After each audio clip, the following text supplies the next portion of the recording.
என்னங்க அரசியல்? தமிழ்நாட்டில் உள்ள அரசியலை பாருங்க. எதுக்காக கட்சி ஆரம்பிச்சாரு? திராவிட முன்னேற்ற கழகத்துடைய ஊழலை எதிர்த்து ஆரம்பிக்கிறேன் அப்படின்னு சொல்லி தான் ஆரம்பிச்சாரு. அதுக்காக அவருடைய திருமண மண்டபத்தை கூட உடைச்செறிஞ்சாங்க.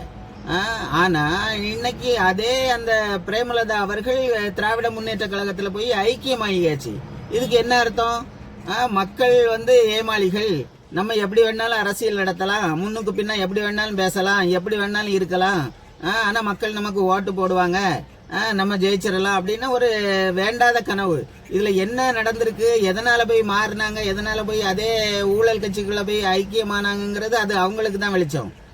இப்படிலாம் நடந்துகிட்டு இருந்தாச்சுன்னா தமிழ்நாட்டை எப்படி மீட்டெடுக்கிறது? கேப்டனுடைய கனவுகள், அவர் ரொம்ப நல்ல மனுஷன். அவருடைய கனவுகள்லாம் எப்படி திரும்ப நனவாக்குறது அப்படின்னு இவங்க சொல்லிக்கிட்டு இருந்ததெல்லாம் பாருங்க.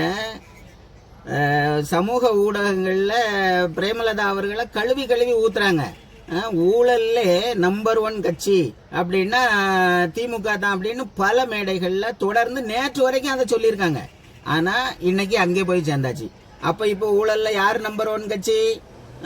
முன்னாடி இருந்தே அதற்கு ஆதரவு கொடுத்துக்கிட்டு இருந்தாங்களா, இல்ல மறைமுகமா ஆதரவு பண்ணிக்கிட்டு இருந்தாங்களா என்னன்னு மக்கள் தெளிவா புரிஞ்சுக்கிடணும் இதை பத்தி.